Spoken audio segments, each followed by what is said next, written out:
Mahiya naman kayo sa inyong kapwa Pilipino. Ang ina ninyong lahat. Magtiis kayo sa hirap at gutom, wala akong pakialam. Go ahead, make my day, Mr. Trillanes! The Senate is under attack, was under attack. Walang isa sino na magusto sa amin. No. Excuse me. Hawak natin ang beat. Ano kayong ibang isa kayong buhay para kay Bibi Sara Duterte! Hindi po confidential ang katotohanan.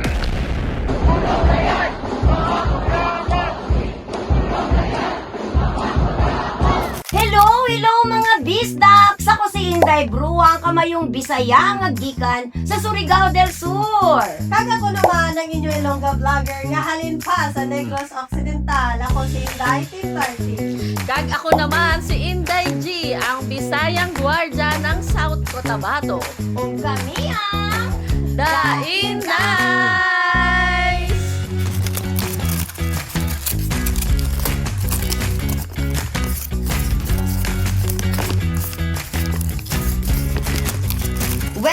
Welcome sa pinakaunang episode sa The Indays! Kag subo nga adlaw pag-istoryahan nato ng pertigid ka viral, perti ka trending, kag perti man ka subo nga nahitabo sa aton upod nga isa ka political vlogger. Istoryahan nato ang nahitabo kay Mima Alicia.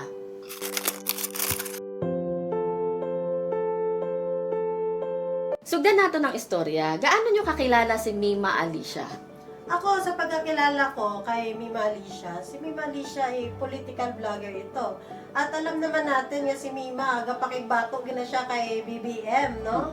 Grabe ni siya kaisog. To the max ni siya magyaw-yaw, daw same-same na kami gano'n magyaw-yaw, no? Ako nailhan ginana po si Alicia after ng election. Ay dugay na siya dugsa sa TikTok, sa social media. Unya nagkaila mi anak kay tungod na ami pareha nga amiga. So kabalo ko nga si Alicia, si Mima Alicia, oy, sa una na siya party na siya sa Unitim. So nagkaila-ila mi sa mga sa tawag nito sa kwento no na natrali sa mga live sa TikTok sa kana siya din ilado naman petos ka TikTok nga ako gid ang mami bruha. Oo, so magstorya mi then later on magstorya na mi ana sa Messenger. So murag nag-close na gyud mi nga ang iyang mga sa iyang kinabuhi, yan na nang gi-share sa ako. So, natawag na po siya nga nak-nak. And then, until such time nga murag naka-okay na siya kay i-share man ako ng iya ang na siya mami, nagnegosyo ko, na ako'y pisonet, magpakita pa nga sa isa ko ang mag-ihap-ihap siya sa iyang piso-piso, kaya halin lagi sa iya ang internetan. Kaya ang una gid niyang gikakitaan ng burag yun siyag ni boom, naka-monetize siya sa YT. So, iya naghihimong kapital gamay, nakapalit siya mga ginagmay nga pipila ka mga kanana ang computer, tapos na iyang gihimong pisonet. So, mao na karon nga nung nikita na, ni-share na siya sa kuha. Nagusto na siya, nag-encourage na siya nga mag-vlog ta. Kaya ang mapapadungog po nato sa uban ng atong mga gipangbati. So daghan na siya na-encourage, oo. So later on, na siya nga, mapalit na ko yung ani nga mga kaning lupa, na anak ko mami, ganahan ko mo palit ani nga kaniniin para ugmaron sa akong mga ginikanan, makatabang sa akong mga igsuon. Wa pa gud ko kahibaw ba yan na siya anak at first. Wa dito kabawo. So, akong tanaw sa iya, kani nga bata, murag porsigido, arisgada pa kung sa Bisaya, bitaw? Arisgada, porsigido nga, naagid siya maabot sa iya sa iyang kinabuhi. So, ngayon, kana na ang come and go. Nga the last time na mag-istorya pa gani mi ato kay ana siya nga malaag tagawas.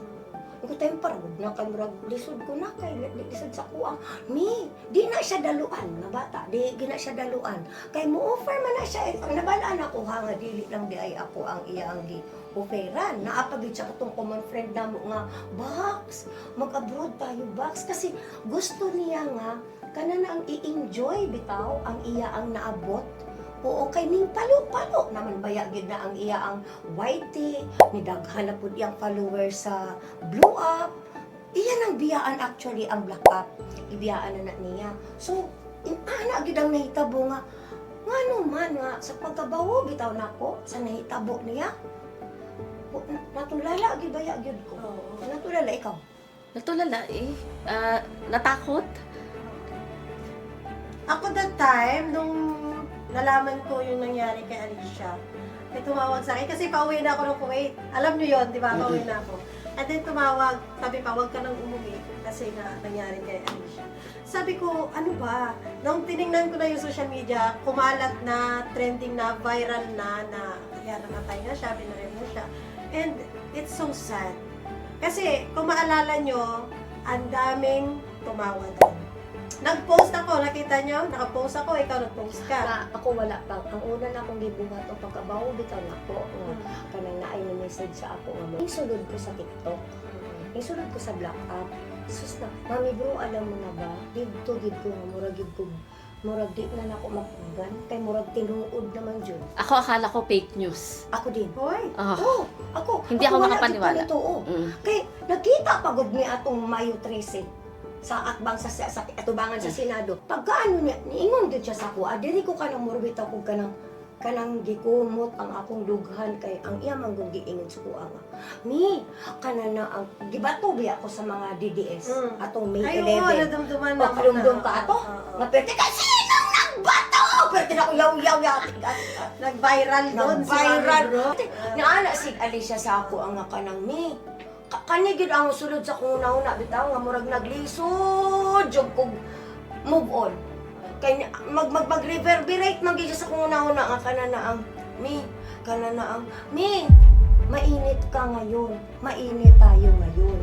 Kabaw na biya kasi since after tong campaign period sa 2025 binanatan biya din sa mga politiko pod kana nailhan at mga politiko kada tong di ba? It's not it's popular in social media. So karon, sabi, mainit kami. Mainit tayo. Yung nasulod dito sa una, kana na ang mag-ingat kami, mag-ingat tayo. Tapos, syempre ako nagkimang-kimang ko og kuan. Kana na kay mo picture lagi ko kay di ba? Picture. Paglingi na ako, nilayo na siya. Kay naa po siya ka-istorya. That was the first and last time nga akong kanang face-to-face kay Alicia. Pero nakakalungkot isipin ang nangyari talaga, no? Kasi imagine that, krimen ang nangyari kay Alicia. And kung makita mo, through social media, yung mga videos, pictures, anything about Alicia is ginawang katatawanan po ng iba nating mga kababayang Pilipino, which is hindi po siya normal, no, na ang krimen ay gagawing katatawanan. Huwag i-normalize. Yes, oo. Sakit palandungon. Nga nung nag-post ko, pero di ka daghang haka mga inatay mo. Mga daghan kayong haka, nangalipay mo. Nga naay, bing. Tsaka hindi lang yan, sabi pa nila ha, thank you so much sa nagrandem and tandem. Imagine that, hello, if you're normal person, kung ang utok mo, normal pa nga nagagana bilang isa katawo, ang pagpatay hindi dapat ginapalakpakan. Kag hindi dapat ginapalakpakan ang mga mamamatay tao. Tinuod, jud na yun. Diba? Tinuod. Ako nasa siguro, no, kay nasanay man, alam natin ang mga puon ng mga DDS na ito, na mga kababayan natin, at which is very, very sad na ang pagpatay sa kanila ay parang hobby na, parang joke na. Para sa kanila, it's kaligayahan. Makaluya siya nga tan-awon bitaw nimo nga imo bitaw isig ka tawo parihar biya tatanan mga Pilipino. Unya di ba? Wala sila nag-ano nga kadaghan kayo sila gipang nga deserve nga unya naapagid sila yung mga naratibo nga kana na ang nganong kami may gipakasanginlan. Wa man ta na masangil. Wag ako honestly ha. Kay ang una gid akong gipanawagan nag-post ko nga kana na ang sana kanang dali bitaw nga maimbestigahan. Oo. Mo gid akong gipanalangin pero ang ilang gipang ingon, deserve kay perte daw lagi ko no ba.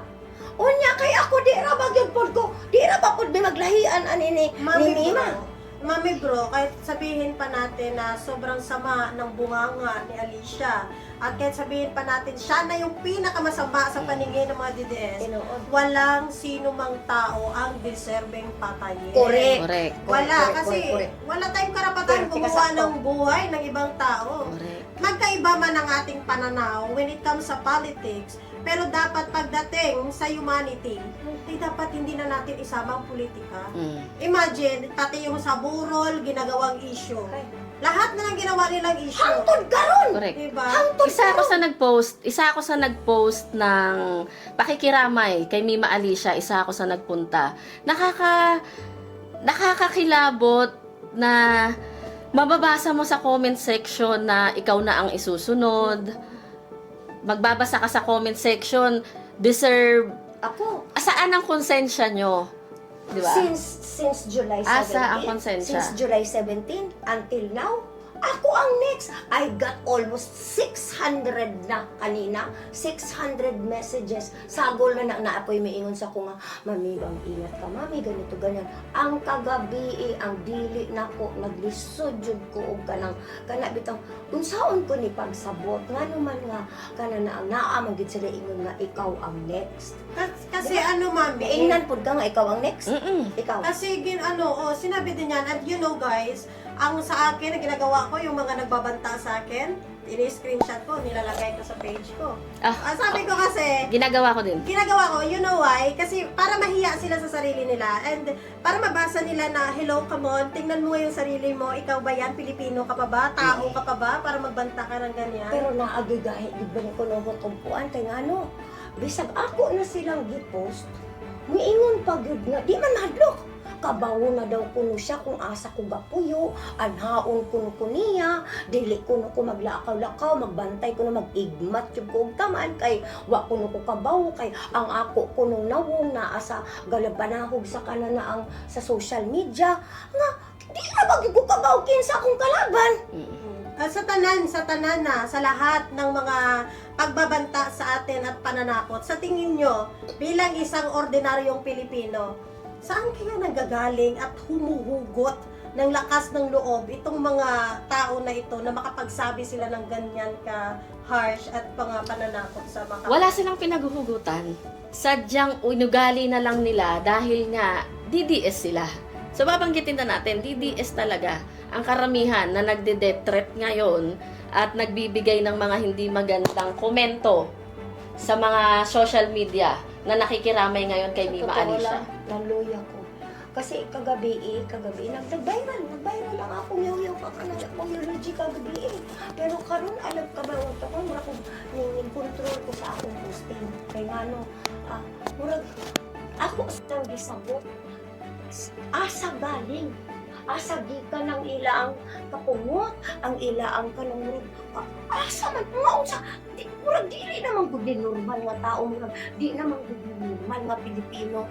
Ngano malipay ka ang ilang inunga kanana ang Berte na mo, kanana ang nganong inyong daotong si di na nato itago, si Tatay Digong, si Sara, di na nato ang mga Duterte.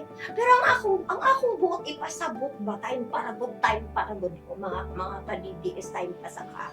Ngano man nga ako man inyong patyon, kami mang inyong patyon, nga wa man mo na mo unsaa. We are, nangalampag ta, nanghuy-huy ta sa mga Duterte, kay kung public official man sila, naaman sila tulubagon sa ato, bilang mamamayan tayo. Ngano man nga ako man inyong hilagtan, kami man inyong hilagtan, nang sa asa naman na inyong dughan. Ako, para sa akin, kasi malaking bagay ang mga nasa higher position. Para sa akin, bilang isang ordinary Pilipino, malaking bagay po ang nakikitang manners, attitude, character ng isang mataas na posisyon sa ating bansa. Kasi, pansin nyo, mostly, hindi na natin ipagkaila sa lahat. Huwag na natin lokohin, huwag na tayong magpakahipokrita pa. Alam naman natin ang mga Duterte family, mahilig sa marahas na salita, magpanta, and then, parang nino-normalize nila yon. And ganun din ang nagagawa na rin ng kanilang mga taga-sunod. Nino-normalize na din ang karahasan. Sakit palandungon. Sakit palandungon nga ako, tayo, ilatang hadukon, di ba? I-grave threat. Di ba? So, kung kanina hitabo karon sa atong impeachment, bitaw nga kanamurag atong ipalusot, bitaw na grave threat na kana na ang joke-joke na kuno, kana na ang sentimento, kana na gikan na kuno na sa kanang burst emotion kuno ni Freedom of speech. Freedom of speech. Time para good. Time para good. Ako na lang, di ba, ni kaning himuon nga kanang ipalusot nato nga, Vice Presidente nga nakalusot, di ba? Yes. So, ato na lang giniing ano, dili ni mapwede. We have to do something about this. Di ba?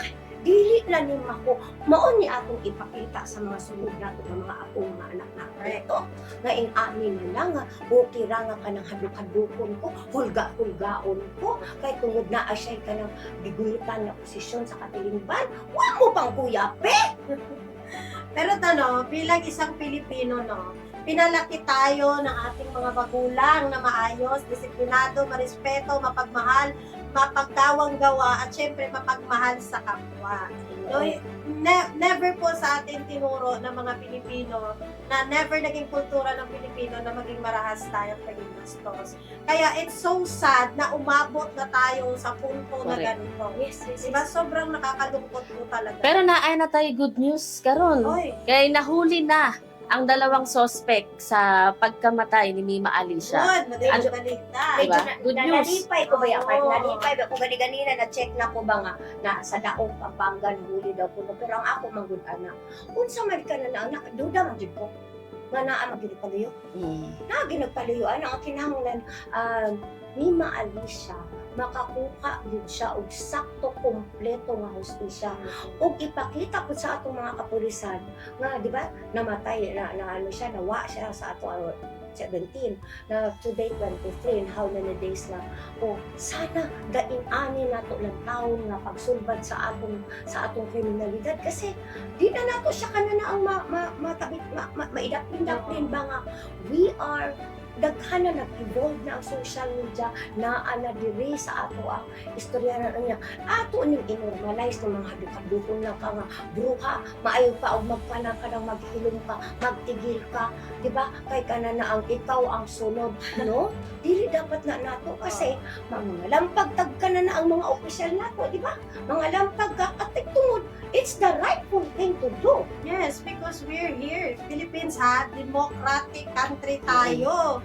May karapatan po tayo magsalita at malaya tayo magpahayag ng ating mga salubin. But again, it's not absolute. Sabi nga nila, wag maging balat sibuyas. Yes. Ang mga politiko. Pati na rin, yung mga supporters. Lahat. Kasi kung ikaw ning sulod ka og social media, di ba? Ako, I am very kana na ang, di ba? Tanan na lang kung siya nang ipangalan sa ako, nag-ibod na kong pumanok, butiki, daga, wakwak, Kinumpleto manananggal. na yun. So, di ba, kinumpleto na. Pero kung ako kasi kahibaw mo naman good ko, ma'am, nisuhod ko og social media, kaya naagid diing ani nga mga consequences. Dili, you cannot please everyone. But ang ako lang mang gustong ipasabot, ipaabot sa atong mga kabisdak, bitaw. Sa tanan na nga, we learn to have a heart, a open heart na this is just ato lang ni naatay ka na mo respeto ka sa imong gitubuan, imong bangganan, pero dili ang pagkamuabot sa kana bitong violent na nga pamaagi. Correct. Kay lisod ka ayo man kung ato ni sanayo tibuok atong mga anak. Correct. Ako. Always give nato bilang isa ka ordinaryo nga Pilipino respeto man nato ng isang kapareho naton. Kung ano man ang iya nga ginapatihan, iya ginasuportahan, daida sa hindi ta napagdalon pa nga pahugon ta, hadlokon ta, tapos sa balon ta o ikaw pakyo na. Oh my God, hindi na tayo mag-abot. Perte na ginayaga. Para sa akon, ikaw na ang pinakamababang nilalang. Uri na nilalang sa Guys, wala nang kulay-kulay. Tanggalin na natin yung kulay-kulay at huwag tayong magpakapanatiko sa politiko. Correct. Always remember, Tigilan na ang natin. politiko ay laging politiko. politiko. Ang talo lagi ordinaryong Pilipino. Og naunat ko ang pinakaunang episode sa The Indies. Kasgabay pa nga may ara ka mo natunhan sa amon nga ginistoryahan sa mga adlaw. At abangan nyo pa ang mga susunod na episodes ng The Indies. Og ayaw ninyo kalimti. Basta Bista Kuyaw!